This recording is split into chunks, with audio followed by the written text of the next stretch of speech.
Deus vem falando muito comigo, Jeremias 1 a 6, sobre renovação, sobre uma nova chance para fazer as mesmas coisas de maneira diferente, né?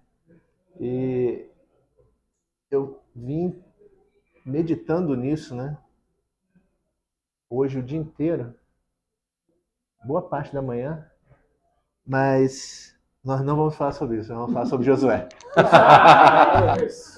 Bota um lixo aqui. Então. Não, é Jeremias de 1 a 6. Na verdade, a nossa conversão é renovação, né? É Deus chamando, olha, vem fazer de novo a história da tua vida, né? Jeremias é um chamado a isso. Jeremias 6 para mim, o texto principal do que eu gostaria de falar com vocês, mas não agora, porque Deus falou, não fala isso agora. Mas se alguém quiser ir lendo Jeremias para meditar, na hora que eu falar, você já vai estar ligado no que eu vou falar. Entendeu? Mas tem um momento que ele fala assim, olha, para a beira do caminho e examina, né? Examina as antigas veredas, né? Ele fala assim, olha, para aí do lado e dá uma olhada, né? E você vai observar qual foi o caminho que você fez e você vai começar a examinar um caminho novo.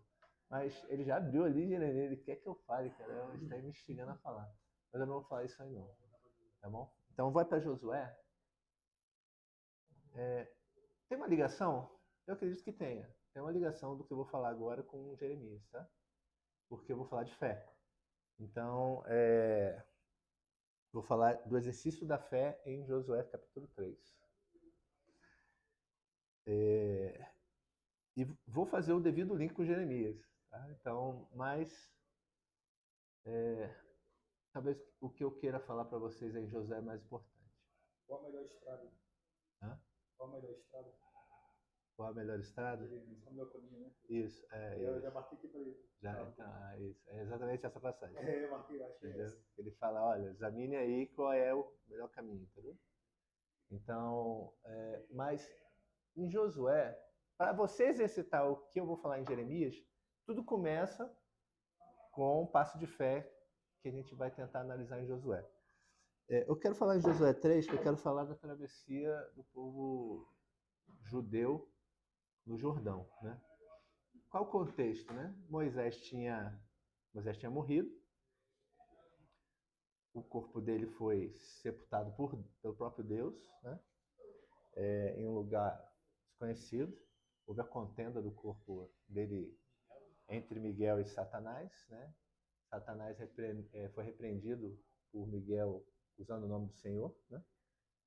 E às vezes a gente, tipo dia, a gente acha que a gente pode pisar na cabeça de Satanás, assim, na nossa. Entendeu? A gente pode, mas não é, ele não é qualquer entidade, não. Ele é uma entidade espiritual poderosa, entendeu? Nem Miguel ousou, nem Miguel ousou lançar juízo contra ele. Ele usou o nome de Deus, entendeu? Assim como a gente usa o nome de Cristo, né? Então,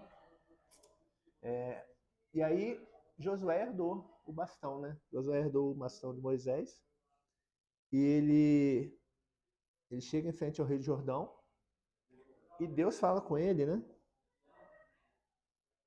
Que Deus faz promessas a ele. Aliás, volta em Josué 1, vai, acho que dá tempo da gente ler rapidinho, mas eu vou me concentrar em Josué 3. No verso 2 ele fala assim, Deus falando para Josué, né? Moisés, meu servo, é morto. Dispõe-te agora, passa esse Jordão, tu e todo este povo, a terra que te dou, a terra que eu dou aos filhos de Israel. Todo lugar que pisar a planta do vosso pé, vou-lo tenho dado, como eu prometi a Moisés. Aí no verso 6, ser forte e corajoso, porque tu farás esse povo herdar a terra que, sob juramento, prometi dar a seus pais. Então somente ser forte e muito corajoso, para teres o cuidado de fazer segundo toda a lei que meu servo Moisés te ordenou. Dela não te desvie nem para a direita, nem para a esquerda, para que sejas bem-sucedido por onde quer que andares. Não cesse de falar deste livro da lei, antes medita nele dia e noite, para que tenhas cuidado de fazer segundo tudo o que nele está escrito. Então farás prosperar o teu caminho e serás bem-sucedido. Não te mandei eu? Ser forte e corajoso, não temas nem te espantes, porque o Senhor teu Deus é contigo por onde quer que andares. Então, Deus chega até Josué e fala assim, olha, assim como eu fui com Moisés, eu serei com você. Eu que estou te enviando, você está debaixo de uma missão, e essa missão sou eu que estou dando. Tem um pré-requisito para que você seja bem-sucedido nessa missão, né? Qual é o pré-requisito? Hã? Não, guarda a lei, medita na lei, entendeu? Ou seja, se apega aos meus mandamentos. Os mandamentos de Deus, né? Os mandamentos de Deus são a expressão do caráter de Deus. São a expressão daquilo que Deus tenta traduzir para o homem em forma de comportamento, sabendo que o homem não conseguirá cumprir. Qual é o grande dilema da lei versus a graça? Eu já falei isso aqui, né?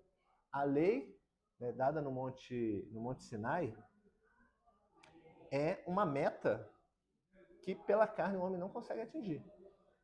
Então, ele dá uma lei em tábuas de pedra para pessoas com coração de pedra.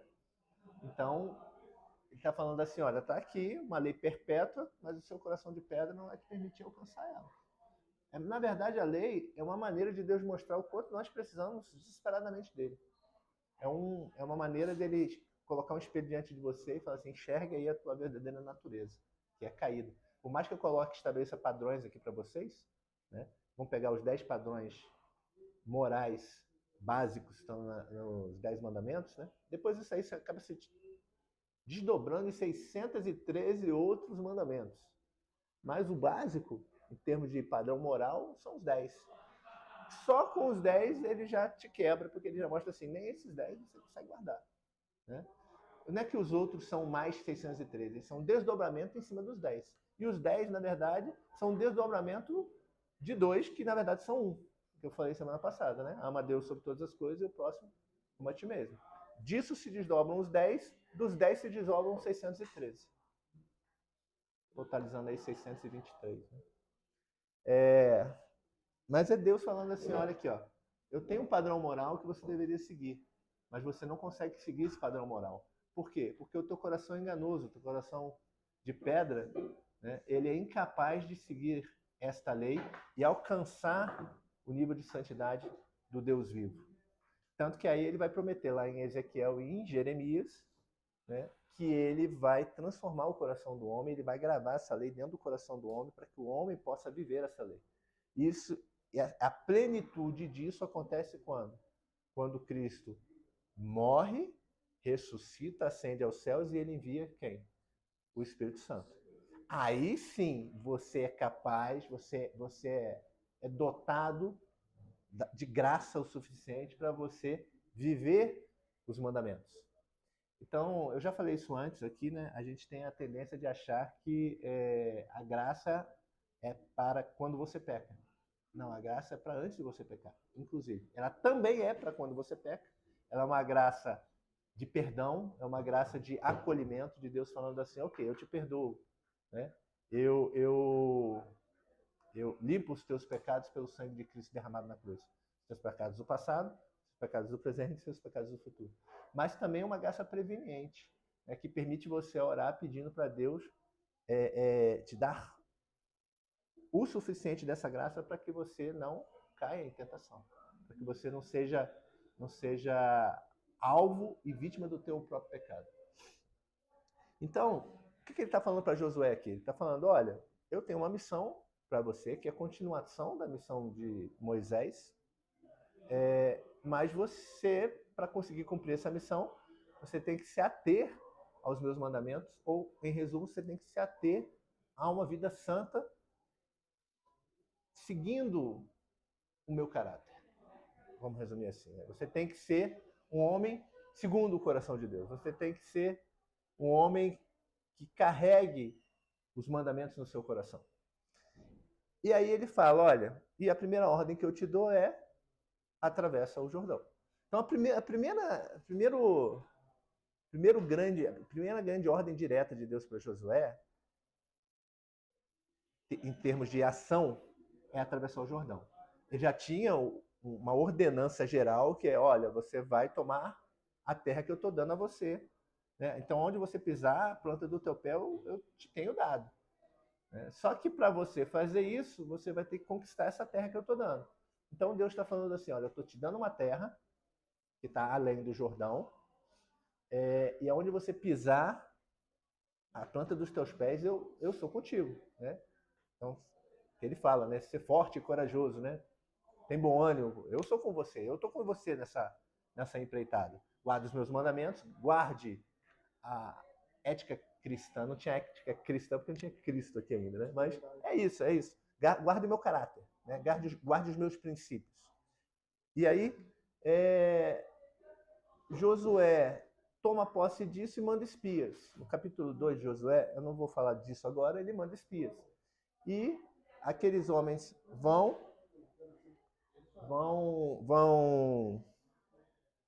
espionar, né, a cidade de Jericó.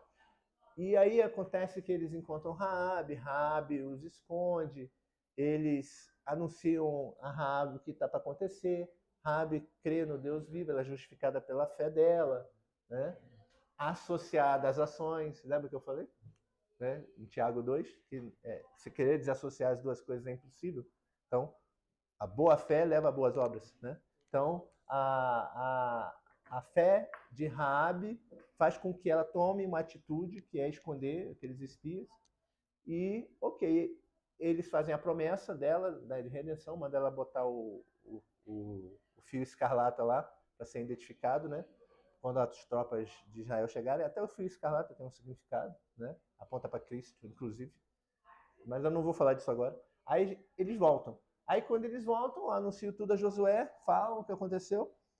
E Josué, no capítulo 3, começa a tomar a postura de quem recebeu a promessa e de quem tem uma missão.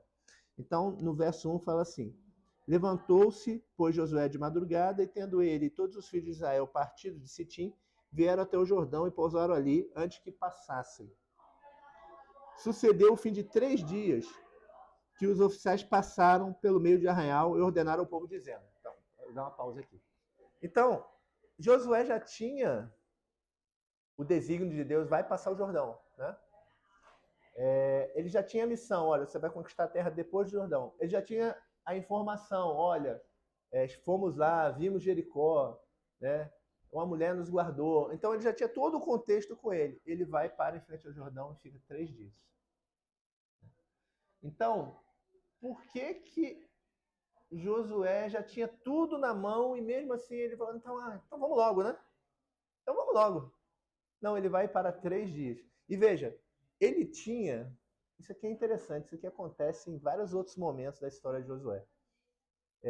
Ele sabia que os espias tinham sido vistos, porque eles tiveram que se esconder, por quê? Porque foram vistos. O povo sabia que tinha espias lá. Ele poderia, como um bom estrategista e um bom general que ele é considerado pelos judeus o maior general que Israel já teve. Mais que Davi, mais que Davi. Pelos judeus. Se você conversar com um judeu, o judeu vai falar que era Josué. E ele parou em frente à cidade de Jericó, do outro lado do Jordão, e ficou 3 dias. Tipo assim, ele deu tempo para quê?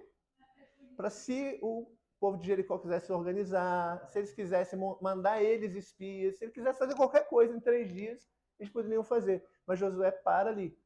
Por quê? Porque ele estava seguindo estritamente a orientação de Deus. Né? Como é que eu sei que ele estava seguindo estritamente a orientação de Deus? Né? Porque vai chegar mais na frente, ele vai falar, né? Ele vai falar que tem um dia exato em que Deus vai fazer algo no meio do povo. E não era nesses primeiros 3 dias. Ele para e fica aguardando. Aí, quando ele para e fica aguardando, isso aí acontece depois. Eu não sei se a gente vai ter oportunidade de estudar isso mais na frente, algum dia na vida. Mas quando ele manda circuncidar o povo de Israel, é uma geração, né, que toda morreu no deserto, e essa é a segunda geração. É uma geração que não foi circuncidada e não tinha visto as coisas que aconteceram lá no deserto. E Josué manda circuncidar todo aquele povo, né, antes do movimento militar que ele faria. E o que acontece quando você circuncida um homem, né? ele fica debilitado, né? Então, tipo assim, é contraintuitivo isso que ele fez. Caramba, eu vou fazer um negócio. Por quê? Porque eu prefiro, primeiro, estar bem com Deus e me acertar com Deus, a circuncidão, do que agir segundo o meu entendimento humano e estratégia humana. Contraintuitivo. Aqui também é contraintuitivo. Ele vai e para. Não, vamos ficar 3 dias aqui. Aí o pessoal passa no meio do arraial falando assim: quando vides a arca da aliança do Senhor, vosso Deus, e que os levitas sacerdotes a levam, partirei vós também do vosso lugar e a seguireis. Aí ele fala aqui para ter uma distância entre a arca e o povo, tal. Aí no verso 5 ele fala assim: santificai-vos, porque amanhã o Senhor fará maravilhas no meio de vós. Então ele tinha já esse desígnio do dia em que Deus faria, e ele anuncia o povo na véspera, falar: amanhã é o dia. Não foi nesses 3 dias, não. Amanhã é o dia. Então é hora do quê? Se preparar. Se preparar fazendo o quê? Se santificando. Se santificando. O que é santificação? Santificação, separação, né? É se guardar. Mas aqui tem uma lição muito prática, pessoal. A gente está falando de um povo que era a segunda geração de herdeiros de uma galera que saiu do Egito, que era uma cultura o quê? Politeísta. Era uma cultura idólatra. Com certeza. Uma mentalidade escrava. Isso. Com certeza o que tinha ainda ali no meio do povo? Muito bem colocado pelo Tomé. Fomentado pela mentalidade. Coisas do Egito, pessoal. Então ele está falando assim: olha, a gente vai entrar na Terra Prometida. A gente já entrou? Não. A gente vai entrar. E a gente quer que quem vai conosco lá? Deus. Por que ele fala assim, ó, a Arca da Aliança vai na frente e vocês vão atrás? O que representava a Arca da Aliança? A presença de Deus no meio do povo. Então a gente não se move daqui sem quem se mover na nossa frente? Deus. Então Josué ele tinha isso bem claro. Eu tenho uma missão. Eu tenho todos os desígnios para cumprir essa missão? Tenho. Mas eu não vou se Deus não for comigo. Tem uma hora que Moisés fala isso a Deus, né? Que Deus fala assim: olha, você vá, né? Que eu não vou. Aí Moisés fala assim: não, Senhor, se o Senhor não for, eu não vou. Porque aqui é a mesma coisa. Moisés fala assim, Josué fala assim: olha, coloca a arca na frente. Por quê? Porque a arca é a presença de Deus. É uma outra manifestação. Com Moisés, né, era a coluna de fogo e a nuvem, né? Com Josué era o quê? A arca. Mas tem o mesmo simbolismo. Você não pode se mover. Mas eu tenho um desígnio de Deus. O que é esse iniciozinho aqui de Josué está nos mostrando? Que por mais que você tenha uma direção de Deus, uma palavra de Deus, não se mova fora do tempo de Deus e sem Deus. É isso. Por que ele ficou 3 dias? Aguardando o tempo de Deus. E por que a arca vai na frente? Por quê? Porque Deus tem que ir na frente. Percebe? Às vezes a gente erra, não porque a gente não ouviu a voz de Deus, porque a gente se precipita naquilo que vai fazer. Mas eu tenho direção de Deus para fazer isso, mas é o tempo. Né? Porque o tempo de Deus, irmãos, indica se Deus vai estar ali naquele negócio ou não. Às vezes você se precipita, passa o carro adiante dos bois, né? Como a gente fala. Passa o carro adiante dos bois e depois se pergunta por que deu errado. Por quê? Porque Deus não estava na frente, não era a hora de Deus. Então, Josué vai falar assim: olha, então agora vocês têm, ok, é a hora de Deus, é o tempo de Deus, Deus vai na frente, mas qual é a nossa parte? Santificação. Então se livra de toda a idolatria do Egito, se livra da mentalidade de escravo, se livra de tudo aquilo que você tinha antes. Por quê? Porque Deus nos tem dado essa terra. E Ele vai à frente. A gente vai fazer a nossa parte. E Deus vai fazer a parte dele. Né? Aquela coisa da sinergia com Deus, né? Aí no verso 7. Então disse o Senhor a Josué: hoje começarei a engrandecer-te perante os olhos de todo Israel, para que saiba que, como fui com Moisés, assim serei contigo. Tu, pois, ordenarás aos sacerdotes que levam a arca da aliança, dizendo: ao chegardes à borda das águas do Jordão, parareis aí. Então disse Josué aos filhos de Israel: chegai-vos para cá e ouvi as palavras do Senhor vosso Deus. Disse mais Josué: nisto conhecereis que o Deus vivo está no meio de vós, e que de todo lançará de diante de vós os cananeus, os heteus, os heveus, os ferezeus, os girgazeus, os amorreus, os jebuseus. Então Josué ouve a voz de Deus e ele transmite isso ao povo. E qual é o recado de Deus? Olha, você vai até a borda do... Você vê como é que era o tempo de Deus, cara. Porque Deus fala assim: hoje eu vou engrandecer você. Ou seja, não era 3 dias antes. Não, é agora. A hora é agora. Está pronto aí, Josué? Estou pronto. Povo santificado, já tenho a missão, tenho a consciência, né? Me apeguei ao livro dessa lei e anunciei ao povo o que o Senhor quer. Né? E o que ele diz? Olha, o Senhor Deus, qual é a principal ali dessa passagem de Josué falando para o povo? Deus está no meio de vós. Fala assim, aqui, ó, Deus está aqui, cara. Deus está aqui. Está vendo aquela arca ali? Ou seja, Deus está na nossa frente, Deus está no nosso meio. Deus está na nossa frente, a arca. Deus está no nosso meio, povo santificado. Consegue entender isso? Cara, como é que eu aplico isso na igreja de hoje? Pô, em tudo que você faz. Em tudo que você faz. A gente está fazendo aquela reunião lá, né? Certo, estamos juntos ali. Cara, a gente acha que Deus tem algo a fazer com aquele grupo que está se reunindo ali. A gente está aqui com esse grupo se reunindo aqui. Deus tem algo a fazer aqui? Deus tem algo a fazer lá? Sim, Deus tem algo a fazer. Só que a gente tem que ter paciência para saber qual é o tempo de Deus, ter a consciência que a gente tem que fazer a nossa parte, nos apegarmos aos padrões morais e aos princípios de Deus. Para quê? Para nos santificarmos. E entendermos que Deus vai dar o comando e Ele vai estar à frente. E eu não vou me mover um passo sem a direção de Deus. Então, tudo tem seu tempo, tudo tem sua hora. Longanimidade faz parte do fruto espiritual. Paciência faz parte do fruto espiritual. Ok. Aí ele fala, ó, Deus está no meio de vocês. Aí no verso 13. Porque há de acontecer que, assim que as plantas dos pés dos sacerdotes que levam a arca do Senhor, o Senhor de toda a terra, pousem nas águas do Jordão, serão elas cortadas, a saber, as que vêm de cima e as que se amontoarão. Aí é Josué, Deus, ou seja, não está falando que é Deus falando direto para Josué, já é Josué falando com o povo. Então, de quem recebeu isso aqui? De Deus. Então Deus falou para Josué, olha, a hora que o povo, os sacerdotes pisarem nas águas do Jordão, elas serão cortadas. Então, qual era a fé que Josué tinha para exercer essa declaração de que Deus faria isso? Assim como fez com o povo lá ao cruzar o Mar Vermelho, ele faria também para cruzar o Jordão. Uma palavra que ele recebeu de Deus, certo? Se a gente for lá em Hebreus, na definição do que é fé, fé é o que lá, segundo Hebreus 11, 1? É o firme fundamento das coisas que se esperam, a certeza das coisas que não se veem, certo? Tem uma palavra ali em Hebreus 11, 1. Eu vou abrir aqui a minha concordância Strong, que é você vê. Essa, a versão que eu citei agora, se não me engano, é o ARA. Mas eu vou abrir aqui a que eu estou citando agora é Strong, que é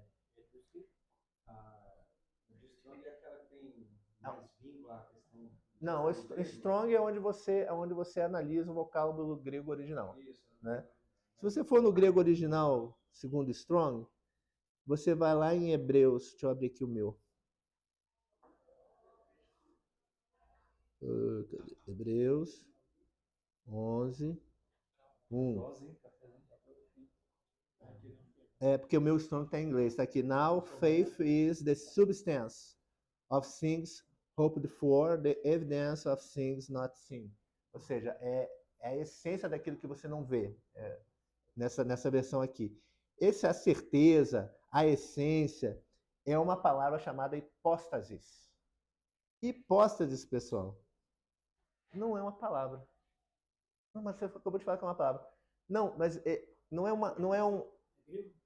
do grego hipóstase, que é a certeza, é o firme fundamento, algumas outras traduções falam, é a substância. Hipóstasis, para o romano, o cara que escreveu isso aqui, que eu estou falando do cara, ninguém sabe quem escreveu Hebreus, né? Alguns dizem que é Paulo, outros dizem que é Apolo, mas ninguém sabe quem escreveu Hebreus. O autor de Hebreus, quando ele escreveu isso aqui, ele estava com um conceito romano na cabeça. Hipóstasis é uma deixa eu tentar encontrar uma coisa para determinar isso bem na nossa língua. Hipóstase é como se fosse uma carta de crédito. Não sei se faz sentido para vocês. E o que era hipóstase? Hipóstase era o imperador romano. Isso, é um termo de garantia. Pronto. Hipóstase era o nome de uma cartinha que o imperador romano dava, assinado de punho dele, para o soldado romano, falando assim: está aqui a tua hipóstasis.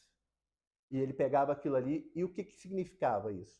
Era uma carta que dizia, olha, se você sobreviver às guerras, se você sobreviver às campanhas que você está sendo submetido, né, você, quando chegar a uma certa idade, você vai pegar essa hipóstase aqui, você vai chegar em Roma e vai apresentar. E aí, em troca, você vai receber um soldo perpétuo até a tua morte, essa já era a aposentadoria do romano, e uma porção de terra.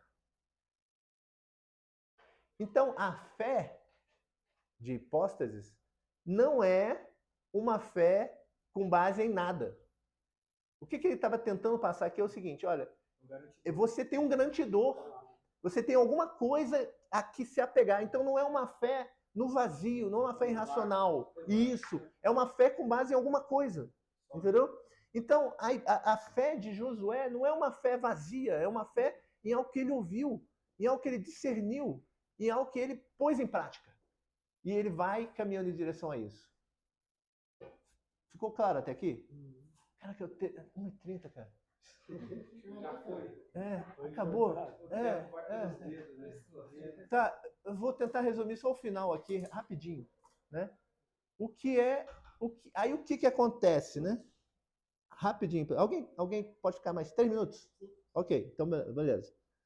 Então, aqui no final ele fala assim, e quando te levava a arca chegaram até o Jordão, e os seus pés se molharam na borda das águas, porque o Jordão transbordava sobre todas as suas ribanceiras, todos os dias da cega, ou seja, era tempo de colheita e era a época que o Jordão transbordava. Então ele está dizendo assim, está mais cheio que o normal. É isso que ele está dizendo. Pararam as águas que vinham de cima, levantaram-se num montão muito longe da cidade de Adã, que fica ao lado de Sartã, e as que desciam as águas de Arabá, que é o mar salgado. Foram de todo cortadas. Então passou o povo defronte de Jericó. Porém, os sacerdotes que levavam a arca da aliança do Senhor pararam firmes no meio do Jordão, e todo Israel passou a pé enxuto atravessando o Jordão. Então, aonde foi que eles atravessaram o Jordão? De frente a Jericó. Mas aonde as águas foram cortadas? Numa cidade chamada Adã. 27 quilômetros rio acima. Faltou Deus falar essa parte, né? Então, só que qual é a questão aqui? A questão é que os caras pisaram a planta dos pés deles na água. Imediatamente Deus parou, né? Acumulou as águas. Mas aonde ele acumulou? 27 quilômetros rio acima. Quanto tempo vocês acham que quando levou para os caras pisarem na água e verem a água secando? Demorou um tempo.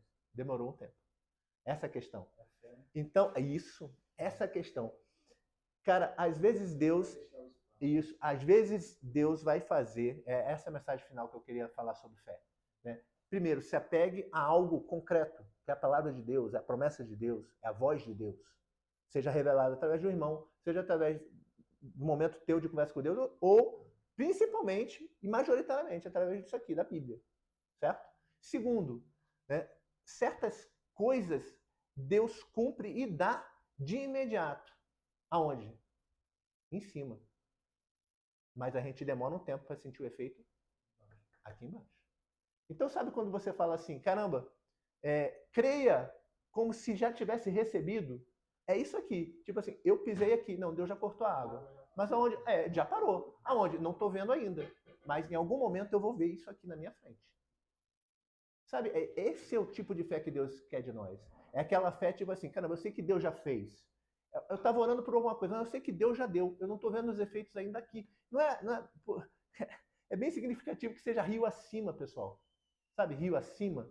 Por que é rio acima? Né? Porque está em um lugar mais alto, mais elevado do que você está agora, entendeu? Então, algo aconteceu num lugar mais elevado, cujos efeitos você só vai sentir depois. Essa é a fé de hipóstases, por exemplo, e é a fé que Josué exerce para cruzar o Rio Jordão. Amém?